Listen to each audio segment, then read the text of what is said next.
bales, flatbeds, clothesline sunsets, sky blue, barn red. Well, welcome back everybody. It is currently October 7th and we're shelling corn. It's pretty early in the season still, but that's why that gives me a chance to talk about dryers and a little bit about bin setups. So, fresh out of a field this early in the fall when you're shelling corn, it is still really early. And corn is supposed to be right there around 14-15%. And right now, if it's a later variety or just not been in the ground as long, you're going to want to run it through a dryer just to bring the moisture down on the corn just a little bit, and that'll give you a better test weight, so you're not pretty much not just giving crop away for free when you go to sell it. So in an elevator, when you show up, and this goes for beans too, and when they're over that moisture where you're supposed to have them, you show up and they'll like put the probe in the truck, which it'll like come in from the top and go down, and they'll pull in a sample with that. So when they pull in the sample with that, it will give them the moisture. And if it's too wet, then they have to dry it. And that is taking away a lot from the farmer, because elevators dock super high, and that does not help at all, because that is taking the farmer's crops from them for free. But they have to make money off of it, because running a dryer is super expensive. So when you show up and it's super wet, that's what'll happen. And a dryer pretty much goes through a couple steps, and that is, it goes through the top down into it, and there's a bunch of burners on the way down, and they get real hot just like a grill, and they'll dry down whatever it is. Corn is the big thing that people dry, and that will then take the moisture down to give you a better crop percentage, just so that it doesn't have to be docked, so you can maximize your efficiency of profit when you're coming out of the field, taking it to the farm. Then they'll run it through a dryer when it's wet, and then they'll take it to an elevator, and they won't have to be docked. And then if it's too dry, then they'll dock you for that, because, well, they don't dock you, but you're losing your test weight.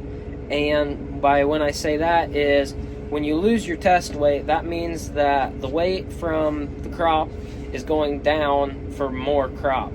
So you'll be adding a lot more crop than it's taking, because the weight will be super dry, and that will give you a lower number on the scale.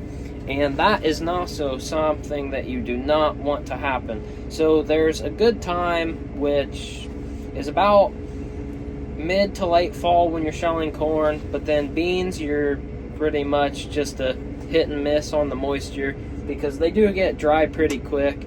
And when you're down in the 9%, the elevators will, it's pretty much losing a lot of your own weight still. So it's all just a time game on when you're wanting to get crops out of the field.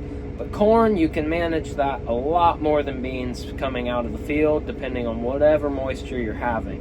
So I'm going to go in here, and I'll hit back with you with some more videos and stuff on shelling corn. Square bales, flatbeds, clothesline sunsets, sky blue, barn red. Wind chimes, front porch, good dogs, wood floors, work boots, open doors, and miles of John Deere green, freedom far as I can see. So right there you have it, folks. That's as simple as it is. Just following my AB line, which is pretty much just doing it for me. And if I want to adjust it, I can take and move it however much that I need to, which I kind of do that a little bit after every couple of rounds, just to get me centered back over to where I need to be.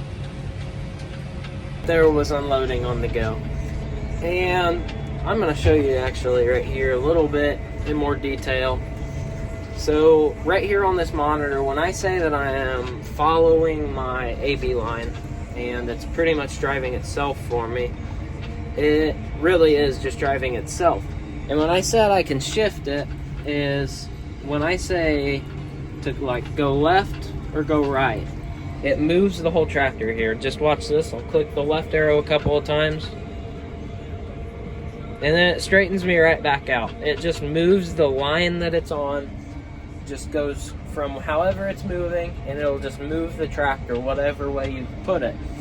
And it's really helpful, honestly, when you're doing something like this, because you can just move it over when it needs to off of the cart, and that helps you a lot, especially when instead of setting a whole new AB line. And that just saves a lot of time on the farmer instead of going in, because these monitors really do take some work and a lot of typing just to put in new farms on a whole new AB line. So in the fall, I like to just use the quick line, quick path, which is this one right here. This one, it's going to be what it is set on right now on the quick path, but the guidance one is where you can take and use and save fields and use them again in the fall or the spring. And I don't do that for the fall because lines move so much, because the combine does not travel on the same path every year, and it just helps a lot in the fall. But in the spring, when you go to plant, it's the same field and you can just run the same passes, and if you need to move it, you can still just shift your track. So right now I'm unloading the truck into the semi. It's pretty easy, but if you don't pay attention, it can get pretty bad. So the truck is going to start to fill up there in the back. I got a little camera right here which shows me that, and that helps a lot when you have a camera, because it can tell you right when you need to move. I have it set pretty slow right now, but that's just to show you guys as it gets full what you're supposed to do. I filled the front already, but I'm going to show you guys here on the back. Open it up a little bit more.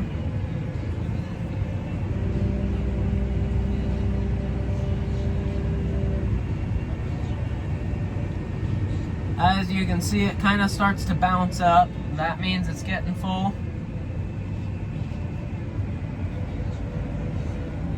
So you can slow the auger down then. Yep, there it is. Just start creeping forward then. And that's all you do. It's pretty simple, just like that. Once it starts to mound up, you just pull forward little bits at a time.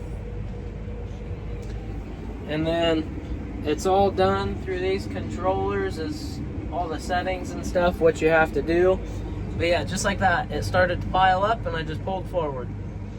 And then it's gonna start to pile up a little bit there. Pull forward a bit. That's all it is. Simple as that. So I got the truck full all the way. And to shut it off, you're gonna want to close the slide, which shuts the auger to stop all grain from flowing, and then just turn the PTO off, and you'll slowly see that come to a stop down there.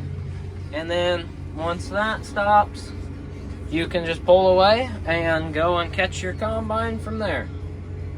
I thank you guys for watching, and I will get back with you guys another time. We're the high risers, right? Me, I'm gonna sit right